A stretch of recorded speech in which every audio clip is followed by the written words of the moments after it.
Hey, everybody, welcome back to the Just Make It Pretty podcast. Today, we are talking about demystifying AI. So, if that's something you're interested, stick around. Welcome to the Just Make It Pretty podcast, the slightly unhinged marketing podcast for home builders and beyond. I'm your host, Sarah Haynes, also known as the Pixel Wizard, and my goal is to tackle the tough stuff that goes in behind the scenes in marketing and offer actionable tips, creative insights, and a little bit of humor to spark some creativity. I'm so glad you're here. Now let's get started.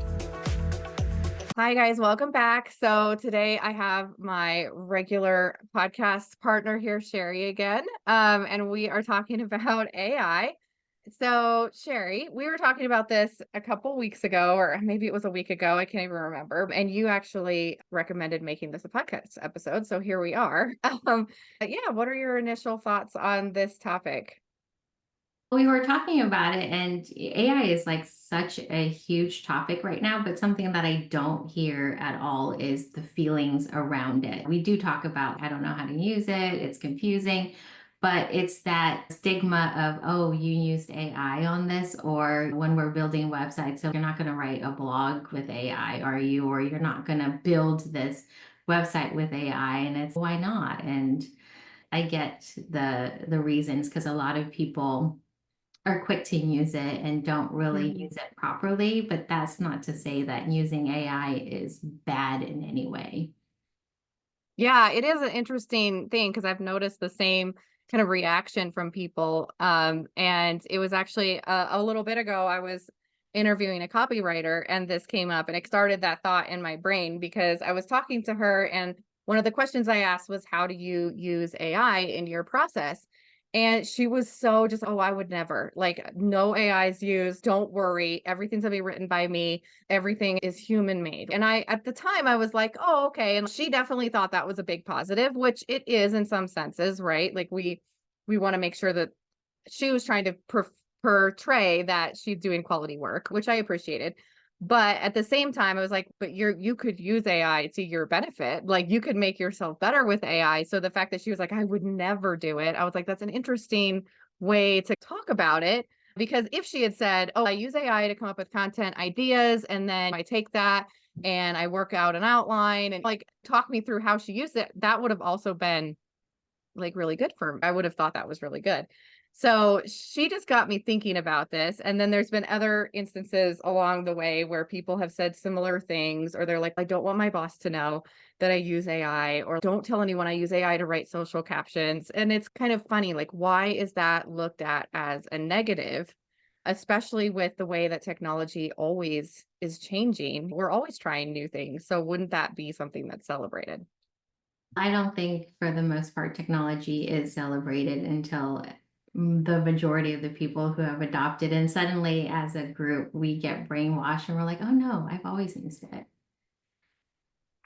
Yeah, once it becomes like a day in part of your daily operations, which I feel like is coming. Like we're gonna be using AI in our everyday life if you're not already, definitely this year, next year.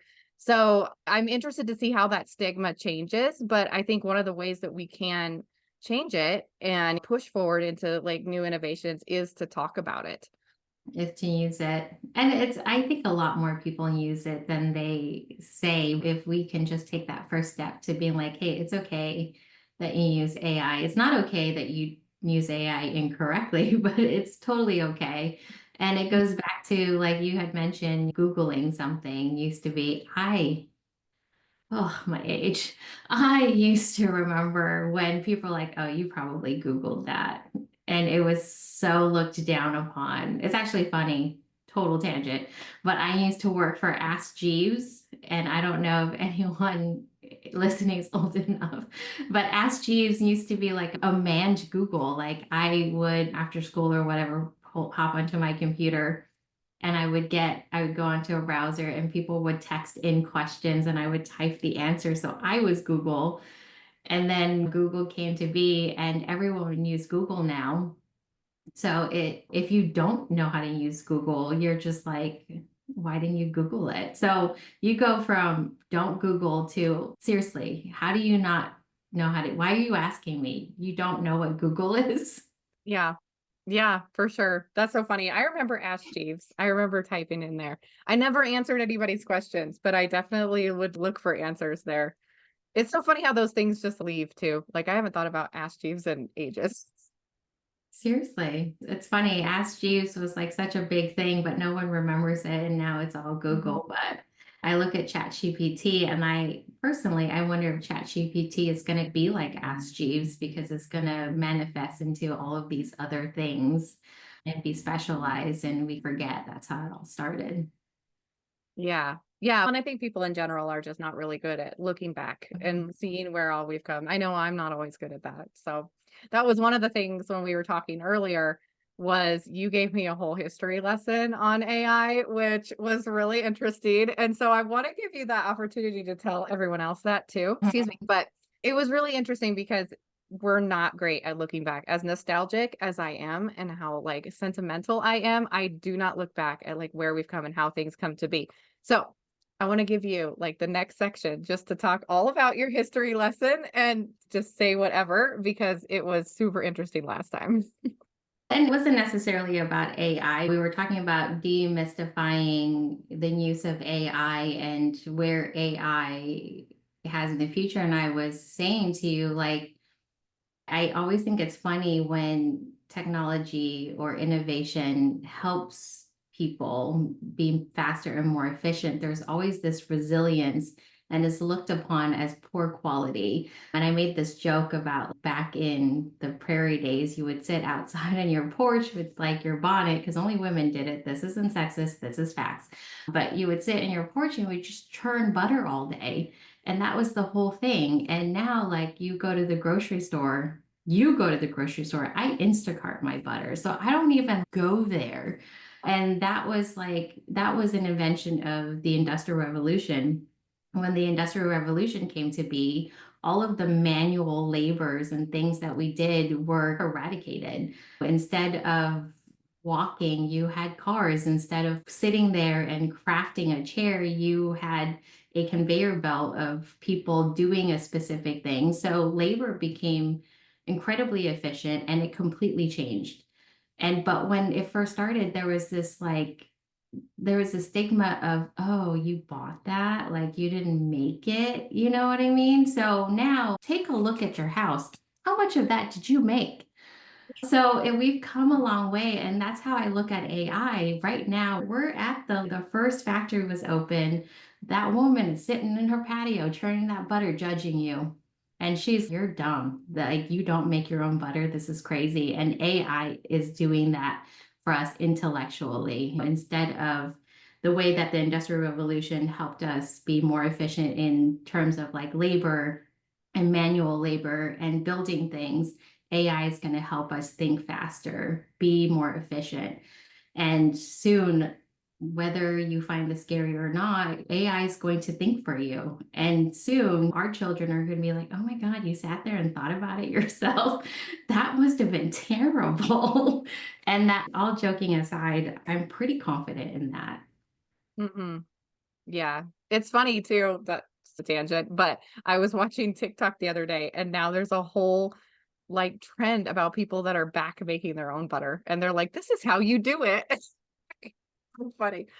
But how things just loop around. But yeah, I never thought about it, I guess, that deeply about how the history of life just is and our like quest to automate and enhance things repeats itself. Everybody looks at me. I think it's no secret that I love technology. I love innovation. So they assume that I don't look back and I think things are like, oh, that's old. That's not how I am whatsoever. I think the reason why I get really excited about innovation and changes is because I see history repeating itself. So I have that confidence of, oh, this is happening again. Nice. Yeah. Yeah, it's really interesting. And I think the fear of growth has always also been the same. Like you said, like with Google and all these other apps, like anytime something's changing, there is a sense of fear with it. People don't love that. So I think that it takes a minute to catch on and then that it becomes like, wow, you're weird that you didn't do that earlier. But with AI, it's so different, at least for me, it's so different than what previous innovations have looked like because it's such a blank slate. Like you just literally ask it anything. And so it's like putting that in front of me. It's how do I just ask it everything? You know what I mean?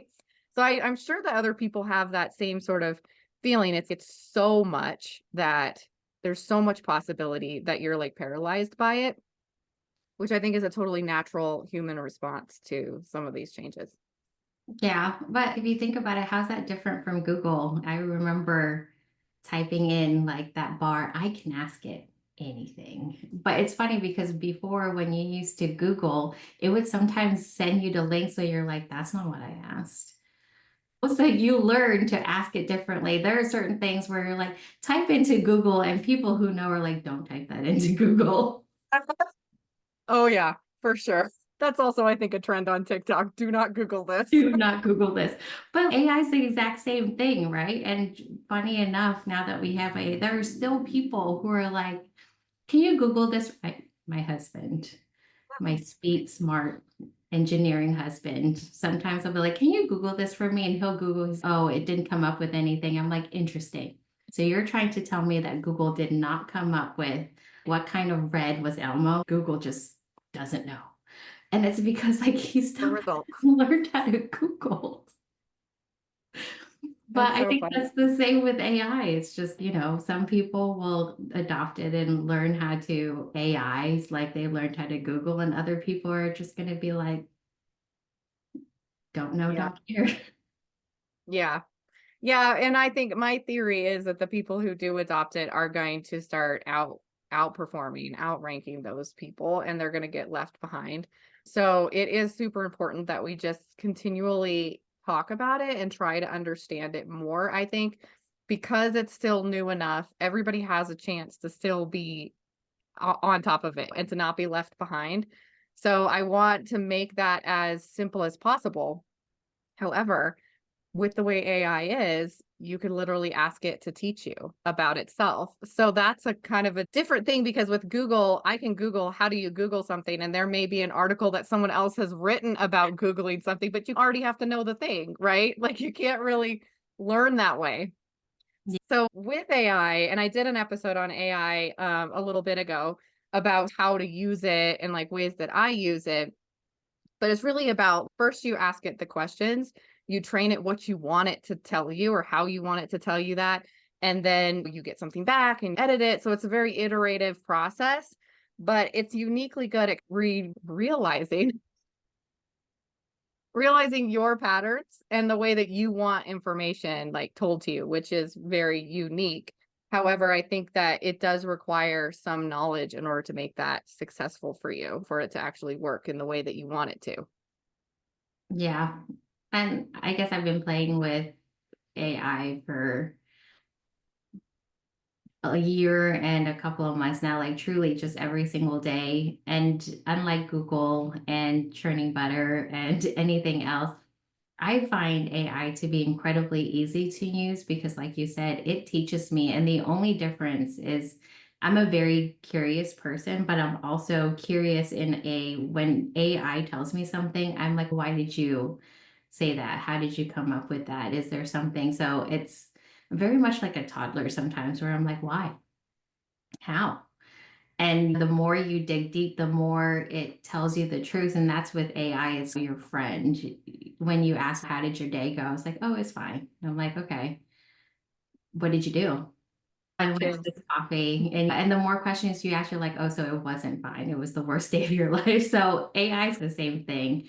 It gives you what you put into it, and you just have to have curiosity and patience in order to use it. But you really don't like, we're in this time in history where, like I was telling you, there may be a handful of true AI experts.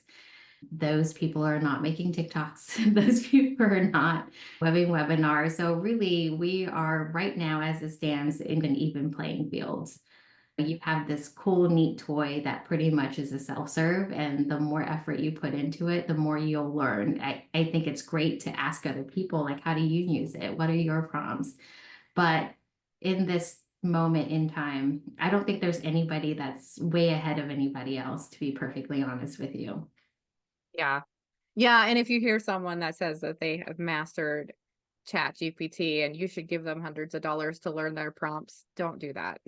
It's not, you Um, can literally ask Chat GPT, give me the best prompt to do this, and it will tell you the same thing. So yeah. yeah, there's definitely people that are like trying to exploit it, but I think the biggest thing that I learned that kind of changed my relationship with Chat GPT was to ask it, hey, what info do you need from me to do this task? What did I forget to give you? Or what else would help you give me a better response if I didn't like what it gave me or whatever? And it shoots out all these questions. And when you start analyzing all the questions that it asked you, you can actually start giving it better prompts because, oh, I know it's going to need this thing, or, oh, it always tells me that I forget this or whatever. So you are also learning while the AI is learning. But you have to put your mind in that mindset to be able to do it that way next time. Hmm. For sure. So, I wanted to talk to you about, because I was always a little bit confused about this. So I use ChatGPT all the time, and there's a bunch of other AIs out there, some that are specific to certain tasks or whatever, but then there's also all these AI like widgets in all of our programs. And one of the things that, like I said, that I learned about ChatGPT that changed my relationship was it was being able to teach it and to have it learn, and to that like back and forth made it so that I could really use it more effectively. But then I get into these other tools and there's an AI everywhere now, and that's not a feature. Like it's not really how you do it. So I'm never quite sure, is this going to give me a good outcome? Is what it's telling me good? Is it true? I feel like I need to check it. And because I had that, I feel like probably other people have that as well. And even maybe with ChatGPT, they're like, I don't know how good this response is. So I wanted to shoot that back to you. How do you think about that? And what are your thoughts about using these other platforms or widgets or whatever?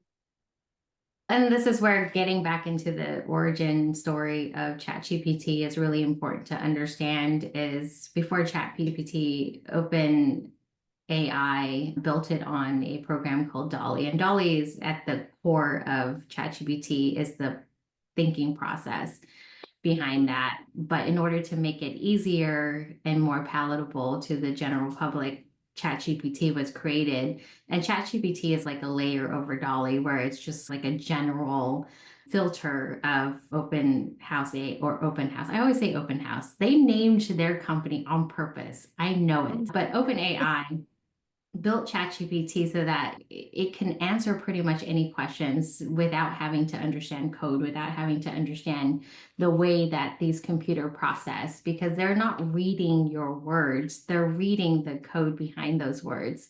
Which is why there was like that TikTok trend when they asked ChatGPT how many R's are in strawberry, and they're like 17.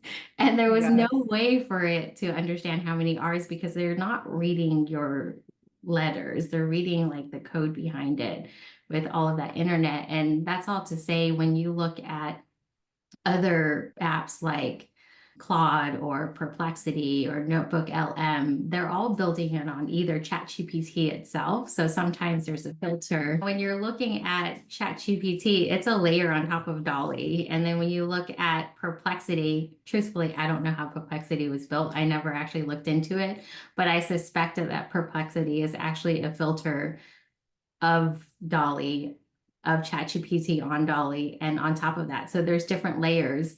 And what those layers do is one, it dilutes the power of it, but also you give up the power for focus, right? So you have to determine if you want to do something very specialized, then you're going to need to look for enough filters to get ChatGPT or Dolly to focus on what you're hoping to do. A good example is whenever I try to do research papers or do like a case study with ChatGPT, it works well until it doesn't, because ChatGPT has one filter and it like has so many rabbit holes that it can go down from. And I Yes. am also a rabbit hole goer. So when I'm trying to do research or case studies or examine a certain data set and I use ChatGPT, what I find is I start off with this real estate industry. What I'm seeing is that website traffic is going up, but the leads are going down, but the quality is better. Let's talk about it. And I'm researching, and ChatGPT goes, speaking about leads, have you heard that like they have found in chocolate, there's like lead, and Ghirardelli is the only, and I don't know how I freaking got there. But ChatGPT isn't going to freaking stop me because it has the whole internet to like access and it wants to make me happy. So the minute I go left, it's, yeah, let's do this. Let's go left. Mhm. So it's horrible. So I actually had to pay for Perplexity because when I'm in Perplexity and I'm doing research and I happen to accidentally type something that kind of goes outside of that, it doesn't go there. It like pulls me back and say and gives me additional data based on the research that I'm doing, and it won't go outside of that. So whenever I'm trying to examine something like why is the web traffic going up, but then the lead quality is going down, and I'm like, that's very specific. I'm going to go to Perplexity. It's worth the $20 a month for me to not spend the next 3 hours trying to figure out why the legalities of chocolate and metal. So I say this all to say it's all the same thing at the end, but you just have to understand how much of a filter do you need in order to accomplish the things that you need. You'll find that ChatGPT can actually also create image. It can also create Excel, but the issue is it's not going to create it well because it will also pull rabbit holes in, and you're like, that's not what I asked. It's just how much do you want to focus on the project that you want to focus on? And I guess the next question is going to be, how do I know what app to use in order to focus? Ask Mhm. ChatGPT. It will tell you. Okay, so and I also like want to reiterate what I'm hearing too is in these specific apps, we use HubSpot and they have their AI in there. That AI is specialized for whatever that task it's offering to do, Mhm. right? Emails or whatever. So it's like not, it never goes off track. So it's like an expert basically in this one task. Yes. But that's also an interesting point too. So the AI that sits in your HubSpot, it's evaluating everything. So it has a base knowledge that HubSpot built into it, but it's also evaluating your leads, your emails, your dashboards. So if you're going to ask it a more global question like, what's the best dashboard to use for A, B, C, and D? It's not going to be able to answer you because the information that it has to work is in your account. And if you don't have that and you ask it, it's going to be like, I don't know. Unless it has the base knowledge base that HubSpot built in, where would it go? It's in the little fish tank. It's an expert in this fish tank, more so than ChatGPT. If you put ChatGPT in that fish tank, it's going to jump out and be like, what about here? And what about this? So Mhm. it just really depends on how much you want to focus. But also, if your fish tank has nothing, then your AI has nothing. Yeah. And now do all kind of widgets work that way? Because I see them in all of the programs. So they're looking at just your info, or is it a choice that they get to make when they're building that? And how would you know what type of thing you're working with? I would ask, this is where you would ask the company that you're working with, like what type of AI are you using? What parameters have you put on it? And I think when you have something specialized like HubSpot or Salesforce or anything, you have to realize that they want to keep the information that they own, because if they allow their AI to go outside of their platform and grab the data, then they can no longer control it as a company. Yeah. Okay. Yeah. So basically asking those companies, and then also you had said asking ChatGPT, "Hey, I'm trying to do this thing." Or maybe can I have never tried this. Like maybe ChatGPT can also evaluate different tools for you as well to give you Mhm. insight onto is that something that would be a good fit for what you're doing? Yeah, for sure. Okay. All right. Yeah, that's definitely not knowing all the history behind something. Like it does help like to know because that's always confused me. And I've always just assumed that's like a watered down version in the app. Like I don't want that. I want to go to the source. But Mhm. anyways, we've gone a little bit unhinged. So I want to pull us back a tiny bit because we're talking about the biases and stigmas around AI use. So Mhm. understanding the history and how it works is definitely something that helps break that down. But I do think there's some other things like the fact that people feel that AI is cheating is something that I want to talk about because I don't personally think that it means that you're cheating. I think that there are ways that you can use it badly where it's going to give you a really obvious result, right? I have read Instagram, like LinkedIn posts where I'm like, oh my God, they took that right out of a brand new channel and put that on there. And you can just tell it feels very robotic to read.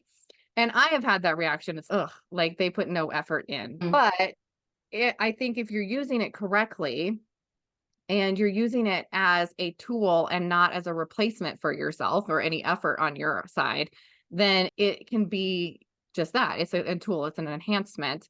So I'm sure you have feelings about this as well. Tell me what you think about the whole like using AI is cheating and like it should be looked down on for that. I have many thoughts on that actual particular topic. One is I think the reaction is just because it's new and it's different and that's normal. But the other reaction I feel is a little bit gatekeepy up until this very moment in history. And I think if we all sit down and think about it, is there's like a social economical issue in terms of access. You, depending on where you are financially, socially, regionally, you have access to certain things, like certain information. Information is worth more than gold, in my opinion. And like gold, people hoard it. You have to have money to go to college. And you're like, well, you can have sponsorships or scholarships and all of that. But I'm like, guess what? You also have to have education and access to even apply to these scholarships. You have to know these scholarships exist. So, like, lack of knowledge really prevents people from elevating themselves, regardless of how talented they are, how intelligent they are, how curious they are. And for AI, you've known me for a while. I've always been giddy about AI. One is because I'm giddy about anything that's new.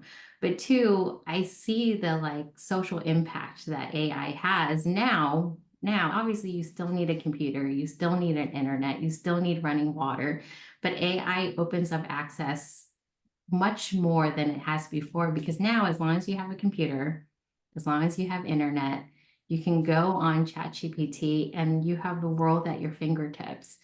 And this idea of you're cheating, yeah, I would agree. You are cheating. You're cheating your social economic standing. You're cheating the things that have kept you from your true talent. So if you're intelligent, and I don't mean educated, if you are intelligent and curious and motivated, ChatGPT is the equalizer.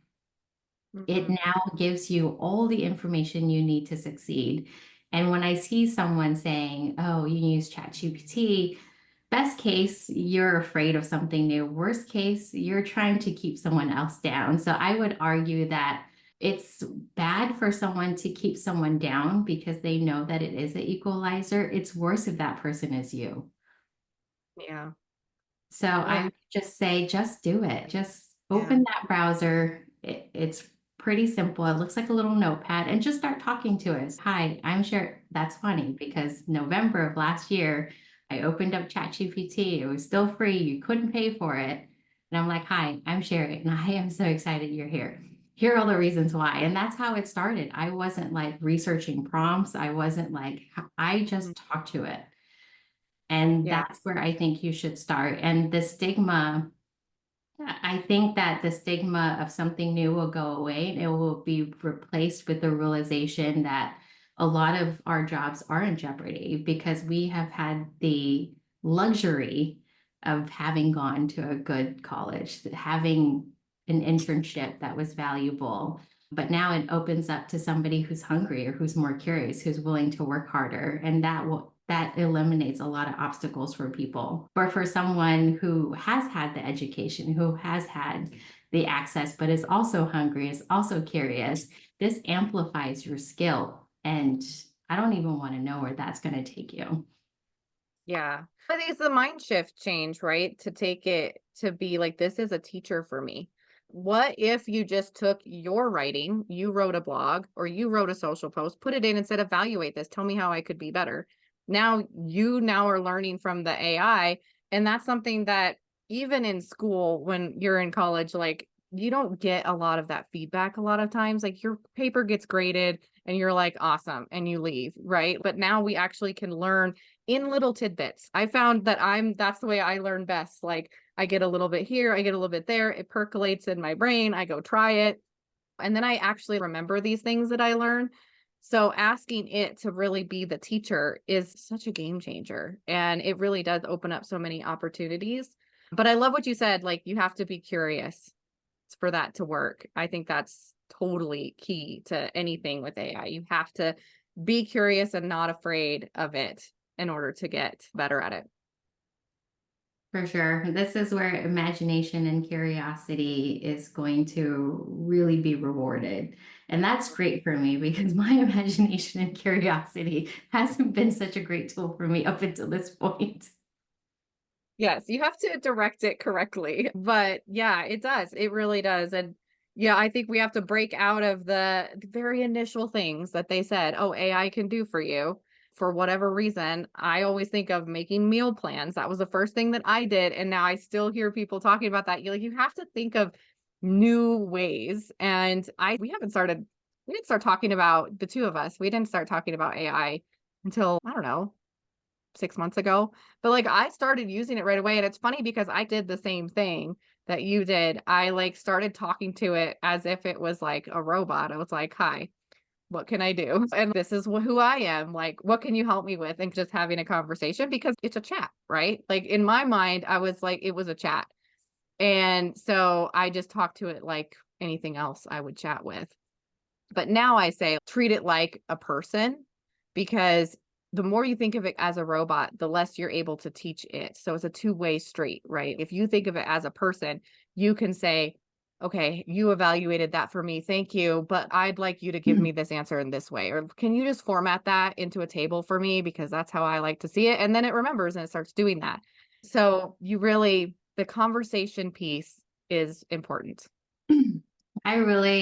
I'll be perfectly honest. When I first started with ChatGPT, I did speak to it. Hi, I'm Sherry, but I spoke to it like I was a human, but I still thought of it as a bot. And that really held me back because I think that ChatGPT is this like brilliant, smart sidekick. I would say stuff like, write me a blog about so and so in my voice. Thanks. That's literally all I would Yeah. say. And then it would crank out something. And I'm like, this is terrible. Like, why? It did sound like me in that it used words that I would say, but it was too perky. I'm like, I'm not that energetic. Stop. I'm not happy. But I started to shift my mindset and say, okay, let's pretend that I just got an intern that is exactly like me. She thinks like me, she looks like me, she acts like me, but she's just super smart and has access to all the knowledge of humankind. Really, I'm not going to tell intern Sherry, hey, write me a blog about so and give her 2 sentences. No, as a human, I'd be like, hey, so I want to write a blog. This is the reason. I would have a full on conversation with my intern. And then I would say, does that make sense? Could you write me a little sample so that I can read it before you continue? I don't want you to waste your time. And I would do that. So when I started treating ChatGPT, like you said, like a human being and slowing all the way down and actually talking to this interface like a person that's going to do me the honor of doing this thing that I don't want to do, the product came out great. And I shared with you some of the work that I cranked out because I started doing that. I would say the information is far better than it used to be when I would give you stuff and you're like, Georgie wrote that. And I'm like, yes, she did. Because I didn't give it enough information because I did treat it like an all-powerful bot. It's not. You still have to talk to it. You still have to tell it the nuances of what you want. AI will never, AI right now cannot read your mind.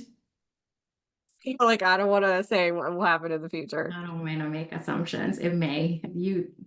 Memory is being logged by a computer as we speak. So I'm like, it might. We don't know.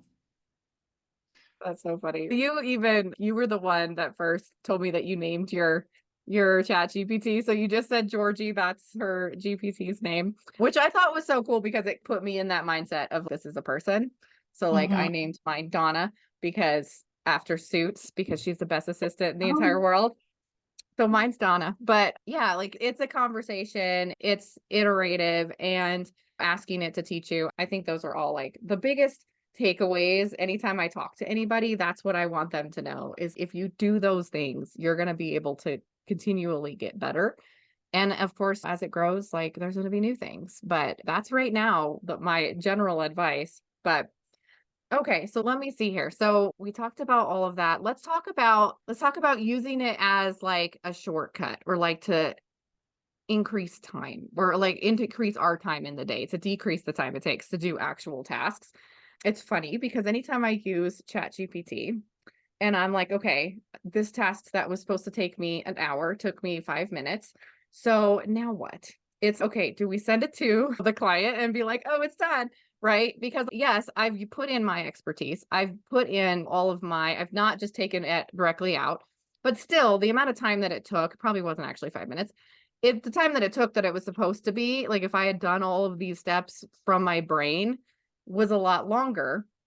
So we don't want to appear superhuman in the fact that now I could get done so much more. What do we do? Do we go take a coffee break? You're like, ChatGPT sponsored this coffee break. Or do you feel like it's something that we just need to be talking about more? Be like, hey, I got this done because I was able to, especially like when you're talking to your boss, right? Internally, you're talking to your boss, hey, I got this done really fast because I found this prompt. Do you talk about it? Do you not? What do you think the outcome's going to be either way? I love and hate that you gave me this question because I'm going to answer it truthfully and honestly. I think we humans have a huge problem with prioritizing ourselves and setting proper boundaries. I hear that every day. I'm so busy. I'm so tired. Americans are getting sick because we have no time for ourselves. We don't have vacation. But when we're given what we need, and that's time for ourselves, time to slow down, time to enjoy life, we're like, Mhm. but that's wrong. And it's just, and I very rarely say this. When we go back to the churning butter, women for decades and centuries spent entire days sitting on their porch churning this butter. Yeah. And if you were to just pop a genie and say, hey, what if I gave you this little screen and you just like tick butter and you just forget it and you have butter shipped to you, how would you feel? They would be like, that's insane. No, like it's that same mental leap. And what I say to that is if you know how to create a blog with ChatGPT in 5 minutes with the same quality and expertise and tone and everything that would have taken you 3 or 4 hours, take that 4 hours and 55 minutes and do something else that you also have to do that day. But if the result is you end your day at noon and you've done everything that you were supposed to, go take a nap, Oh drink my God, some yeah, perfect. water, play Touch with some your grass. dog, go smell roses, lay your Yeah. whole body on the grass and let the sun touch your face. Like, why is that such a bad thing? Like, we all agree, and you and I are in the women's circle. We all talk about we don't have time. Our kids are growing up and we have spent zero time with them. Marriages are breaking apart because we don't have time to gaze into each other's eyes. We don't have time to connect with our best friend. But now that we have this, we're in the precipice of winning our time back. We're like, no, that's wrong. Don't do that. And I'm over here. I hope y'all make a really great decision for yourselves because I know I will. Yeah. I think some people have the ability to take that time back and some don't. Like we're very privileged. We can do that. And I would encourage like my team also, like if I found that my team was able to do that and they had finished all their tasks so quickly because of the use of AI, as long as the outcome is good, I'm like, great, take the time. But I know that not everybody has that outlook. Like not all bosses are going to feel that way. So Well, it's the bosses, once the bosses get the chat GPT for themselves, I think eventually we will find other things that we can do. I'm a little flippant about the grass and the sun, which I do mean, But there's also a lot of things that we haven't accomplished. So the things that are important to us, like writing a blog or building a website or creating a sequence for lead nurtures or whatever that would take us forever. Now we can focus on the core of the things that are more important.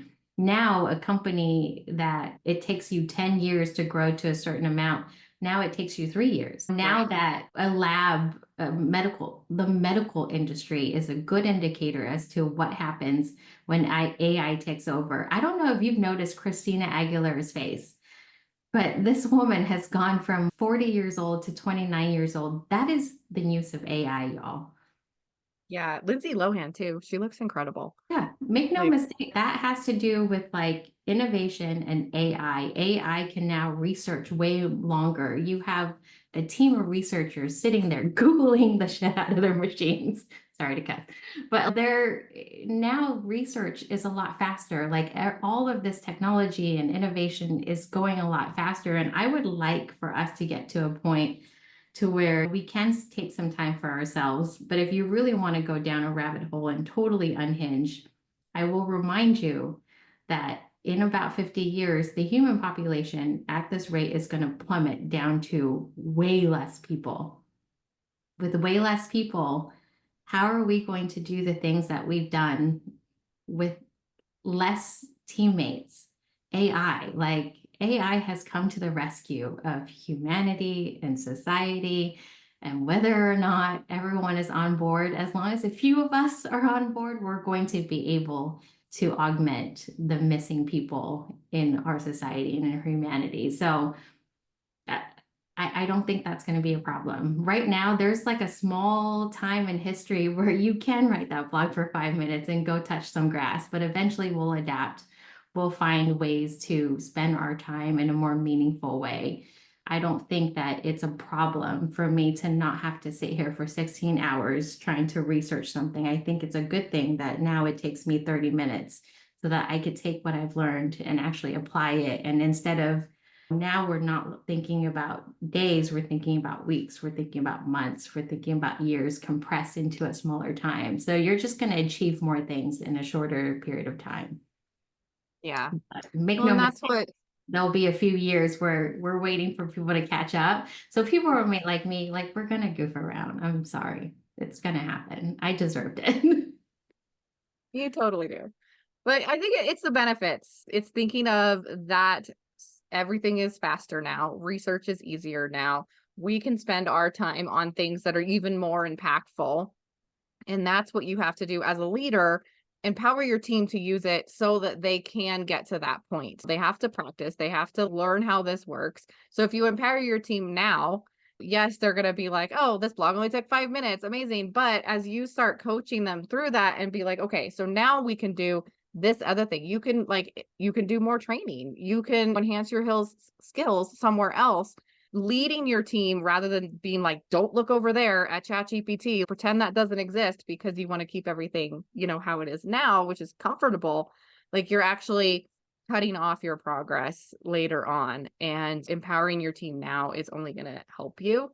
Mhm. So I do think that for the employee that's wanting to use AI and has resistance from above, I think that it's important to highlight those things. Hey, yes, I use ChatGPT here because it allowed me to do all of this other stuff as well. Or look at how much better the process is, or look at how much better the overall product is at the end. And celebrating those things as wins, you can lead up and just show that in your organization. Yeah, it's an interesting concept of things being faster. Instead of writing one blog in an hour, you can write 5, 10, 15, 20. But I hesitate to go that route because it's, I want AI to be the cursor that gives us our personal time back. I don't want it to be now you can work harder and faster and better and like that. I don't want to speak it. I know it will naturally happen, but I don't want to speak into it because that sucks. Like now you're having to be even more productive and even more. And I don't think as a race, we should try to focus on that. Think about going from Texas to Oregon back in the prairie days. Like that would take months, right? Yeah, and you die of dysentery all the time. Dying dysentery. But when we created a car and we can go there in 10, 12 hours, is there, did that hurt us in any way? No. No. It only made things better. And ChatGPT is no different. AI is no different. Yeah. Yeah, it's very interesting. I think that more of these conversations have to happen. And I think that people should be having these conversations in their organizations with their teams and just chatting through how you guys use it, how to better use it, what you feel like those impacts are. Does it stress your team out because now they have to create 3 times as much stuff? What's actually happening?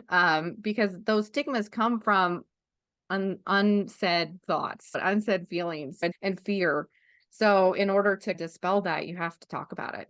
And I don't hear a lot of it. I really don't hear that much talking about this type of thing. It's all, oh, I made this meal because I used ChatGPT to tell me what was in my fridge. Like, it's just not helping anybody. Mm-hmm. For sure. All right, we've already gone over time. But the non-optional, unhinged side thought that I had about this was about using AI in our everyday life. So we talked about it professionally and we talked about how we got started, but if predicting the future here, I feel like this is going to be integrated in our everyday life at home. It's going to be integrated for our children. And I just feel like it's inevitable. And I actually had thought of this a few weeks ago and it's been in my mind because around Christmas time, I realized that the ChatGPT app on your phone, you can do the voice thing. And it actually had a Santa voice. And you could talk to it and train it. And it would talk to you like Santa. And I was like, oh my gosh, like, why else would they put that in the app except for kids? And I was like, I wonder what more kids are using this. And because I am the way I am, I have had my kids talk to AI since when I did, just to see because I think kids are always at the forefront of they're not afraid of anything. Like there's no kid in the world that's I don't want to push that button. What is it gonna do? Like they want to do it No, all. They're like, let's push it 1,000 times. So I was interested to see what does the young mind do. And my daughter, she loves to tell stories and make games. And so I've been encouraging her to do that with ChatGPT because like it will play with her and it will give her story back. And what if this happened? And you can see her imagination just growing. And I love that. And my kids have been they've had technology their whole life, but like they are just in love with their Alexa and they ask it all the time, everything. And so it was a natural thing for them. But I feel like kids in general are that way. So if you're predicting the future, how do you feel like this is gonna progress? And then we're gonna come back to this episode and we're gonna see it for right. how's it going to progress? I really think it depends on what our generation decides in terms of giving our kids access, but something that's way more powerful than a quantum computer is our brains, right? But our brain is a computer that needs information in order to grow. And I will tell you, I also have a kid and I want her brain to grow, but I also don't love whys. Why is this? Why is that? Before I had 1,000 times a a day. kid, I was like, I'm not going to be that mom. I'm not going to be the one that was like, stop it. But you don't know how hard it is until you've hit your 36th why of the day and you're done. You're like, don't talk to me. But where something like AI is going to definitely help is that it's never going to get tired of your kids' whys. It can ask why, or your child can ask why all day long, and AI will tell you. But that reality only exists if one, we as adults adopt it, understand it, and then put regulations on it. As much as Mhm. chat or AI will give our children information as what information do we want to give our kids? I would argue that we want to give them everything that isn't going to traumatize them. But what is that? But if we get it right, we're about to raise a generation of kids who we go back to the social economic issues of our society, they won't have that. Like I shudder to think how many Beethovens have come and gone because they didn't have access. How many Van Goghs, how many Einsteins have just died in history, and there's no cure for cancer, there's no cure for Alzheimer's. All of the things that plagued us is because we have all of these amazing little minds that were never nurtured, never given an opportunity, never access. And now that's not a problem anymore. Like that to me is holy cow. Yeah. How far will we go? Dr. Zeus said. And through AI, that's as far as you let it. Yeah. So I Yeah. predict It's that unlimited, really. it's unlimited. And I predict that our kids, yes, but our kids, I don't think the human race is going to be recognizable. Yeah, it's crazy. And the kids are always the ones that kind of push things forward because they're not afraid. I remember very early when ChatGPT came out, one of my friends has an older son, and she was like, "My son just got in trouble at school because he used this app to write his whole essay. And now like he's in trouble and whatever." And I'm like, first of all, that's hilarious. I think good on that kid because that's funny. But no one even knew what it was. The teacher was just like, "I know you didn't instantly get smarter overnight. What happened?" But I think kids are gonna adopt it quickly. I think that's proven with history.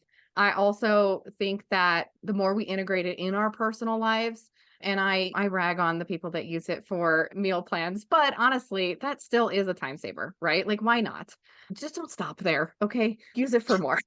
Just use it But for there are even like for people like you had mentioned, like elderly people and needing help with so many things and not understanding things, like that could be hugely impactful for them. And I think people we've been trying with like things like Alexa and like the Google, but even when my grandmother was alive, she had those apps and it's just or those little devices. It made her so frustrated. It never wants to do what I want it to do. I just want it to turn on the TV. And that wasn't a feature that it had. So it was like it couldn't do it. Whereas yeah. AI doesn't really tell you no as much. Like it doesn't wouldn't turn on your TV, but it will like answer questions, walk you through things, give you tutorials. Like how cool would it be to be able to have the grandma tutor chat GPT that just tells her how to check her email every single day because she forgot. Like that's cool. Something like Alexa and Galaxy and all of that, we go back to the filters. It can only perform in the little spot or box that it's given, whereas AI, when done correctly, has the world at its fingertips. So there's no limitations. And for someone more than kids, for someone who's elderly, that process has more patience. It will go at the pace that person needs. It will give the information that it has. It will repeat itself as many times as it needs to. And more importantly, it's a safety issue. I think if you fall in and you can't get up, so long as your voice works, it's fine. So there's a lot of potential issues that AI has, but for me personally, I think the benefits far outweigh the negative, and the only thing that's stopping us is us at that point. Yeah. Yeah. Yeah. So really it's just be curious and keep using it, keep searching out this information. Like I said, I did a podcast episode with more like how to information. So if you're interested in that, go back and listen to that. I think it's awesome. Maybe you will too. But I just want to give our final thoughts and our sign off. I think the biggest thing is the curiosity and thinking of AI as a tool to complement our creativity, to complement our judgment, and talk about it. Talk about what you're doing. Talk about it with your team. Talk about it with your boss. Just bring up the topics and let's start breaking down some of that fear and those stigmas that don't need to be around. For sure. Awesome. So, anything else to add before we end this extra long episode? No, when it comes to AI, I would agree with Nike. Just do it. Just do it. I love Just it. do it. No copyright infringement, but just do it. All right, everyone. Well, thanks for listening. I will see you in the next one. And if you have any further questions for Shari, she actually does really actually like to talk about this stuff. Hit her up on LinkedIn. I'm sure she'd love to have conversations, and me as well. I'm also on LinkedIn and in the comments. So we'll see you there. Thanks so much.